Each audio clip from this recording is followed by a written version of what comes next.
Komite Hijaz itu dibentuk ketika Saudi Arabia, Raja Saud itu mengundang semua orang Islam di seluruh dunia akan mengadakan muktamar di Mekah. Komite Hijaz artinya komite untuk menangani masalah praktek keagamaan di negeri Hijaz atas nama Nahdlatul Ulama. Berangkat ke Jeddah, diterima oleh Raja Abdul Aziz, menyampaikan salam umat Islam seluruh negeri Jawa dan memohon satu, para tamu Allah baik yang umroh maupun yang haji selama berada di Mekah, Madinah, Jeddah diberi kebebasan beribadah sesuai dengan mazhabnya masing-masing. Yang kedua, imam dan khotib Masjidil Haramain digilir. Misalkan satu minggu ini bermadzhab Hanafi, minggu depan madzhab Maliki, minggu depan madzhab Syafi'i, minggunya lagi madzhab Hambali. Yang ketiga, mohon dengan sangat makom hadrati Rasul sallallahu alaihi wasallam dan Abu Bakar Umar jangan dibongkar. Yang dikabulkan cuma yang satu ini yang dikabulkan. Yang khutbah digilir dan kebebasan cara beribadah itu tidak dikabulkan.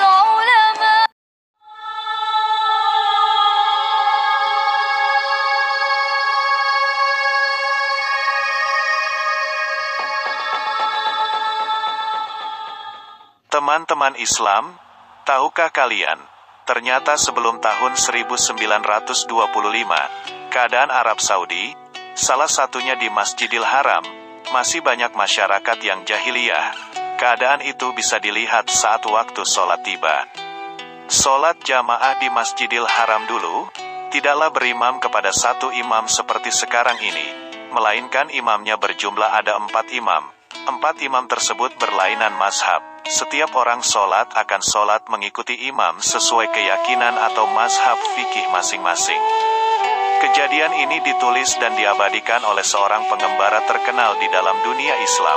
Orang tersebut bernama Abu Abdillah Muhammad Ibni Battuta, yang hidup di tahun 1304 sampai 1368 Masehi.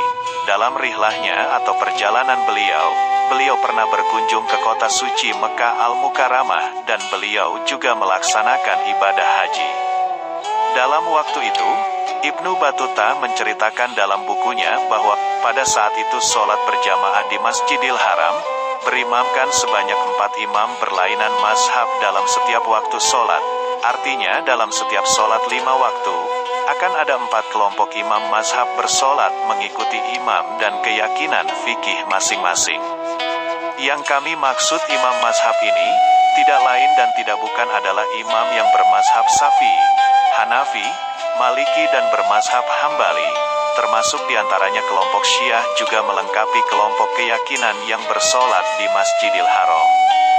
Bahkan beliau Ibnu Battuta menjelaskan secara rinci tempat berdirinya masing-masing imam sholat tersebut dan posisi pengikut mazhab berdiri, menjadi makmum sholat. Silakan perhatikan video yang diambil sebelum tahun 1924 tersebut, di mana saja tempat imam sholat masing-masing mazhab itu berdiri.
وأما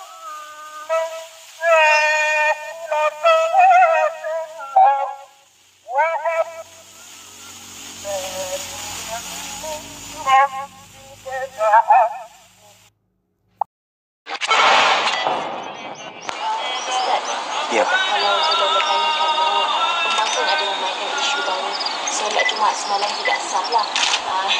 Disebabkan saya pun disebabkan tidak diluluskan oleh Jawi macam tu. Mungkin boleh terangkan daripada sudut pandang.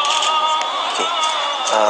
هناك بعض الاشخاص في انترنت في ماليزيا الان بدأ يعني يتكلم عن موضوع صلاة رئيس الوزراء وصلاة يعني الجمعة بالأمس أمام الإمام يعني من مكة الإمام الوهابي، قالوا لا يصح. فهل يمكن الشيخ يبين هذا الوضع؟ ليس هناك شيء اسمه وهابي، هذا لا نعرفه ولا يعرف في الإسلام شيء. نحن عندنا القرآن والسنة، وعندنا الإمام أحمد، الإمام الشافعي، الإمام مالك، الإمام أبي حنيفة، هؤلاء هم علماء الإسلام. والإمام محمد بن عبد الوهاب لم يأتي بشيء جديد، إنما أتى بما كان عند الأئمة السابقين من الكتاب والسنة، من القرآن والسنة. فليس هناك شيء اسمه وهابي، هذا خطأ وأمر لا يوجد أصلا.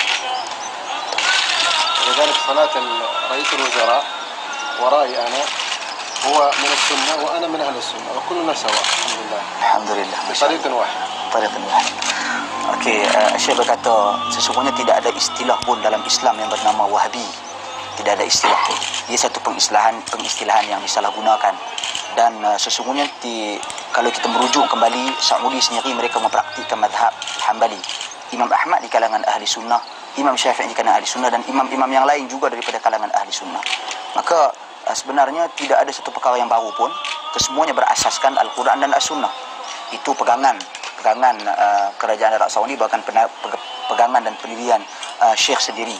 Dan Al-Imam ataupun Al-Syekh Muhammad bin Abdul Wahab yang disandarkan kepadanya perkataan Wahabi itu tidak mendatangkan perkara-perkara yang baru pun. Sebaliknya apa yang didatangkan berasaskan Al-Quran dan As-Sunnah. Maka itu yang menjadi rujukan dan sandaran asas. Adapun Wahabi itu merupakan satu hal yang tidak benar. Dan salat Jumaat semalam Perdana Menteri di belakang Syekh dan sebagainya, Syekh ahli sunnah, Perdana Menteri ahli sunnah, dan kita semua adalah ahli sunnah. Nah, mungkin Syekh عندك تعليقات؟ بسم الله والصلاة والسلام على رسول الله وعلى آله وصحبه ومن اتبع هداه أما بعد. فالأصل أن أمة الإسلام أمة واحدة، نبيها واحد ودينها واحد، وجميع أهل السنة والجماعة يتبعون صحابة رسول الله صلى الله عليه وسلم ويقدرونهم ويقتدون بهم والتابعين ومن تبعهم، فالمصدر والمرجع إلى هؤلاء.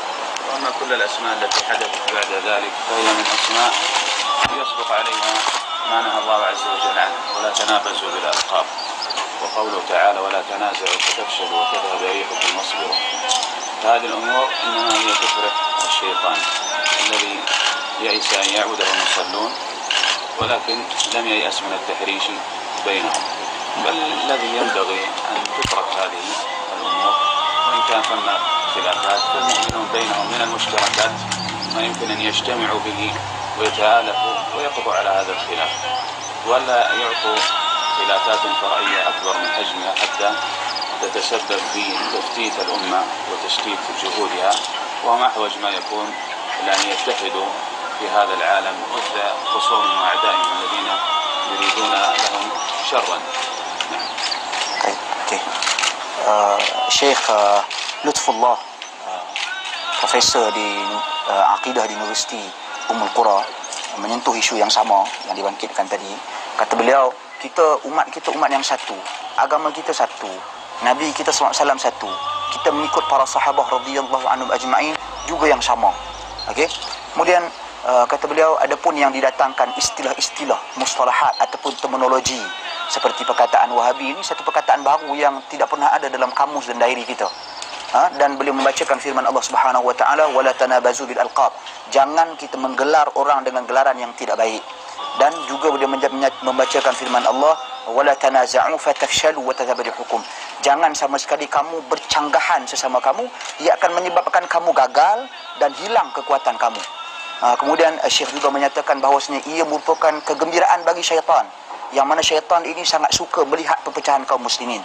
Saya membaca hadis Nabi sallallahu alaihi wasallam, inna syaitan qad ya'isa an yu'bada fi jaziratil arab walakin litahrish bainahum. Syaitan ini dia dah bosan untuk menjadikan masyarakat Arab menyembahnya.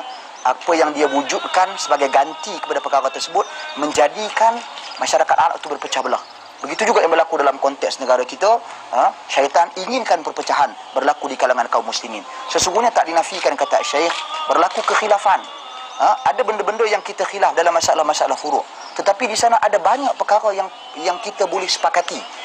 Khususnya dalam berhadapan dengan golongan-golongan yang jelas mereka ini musuh-musuh Islam.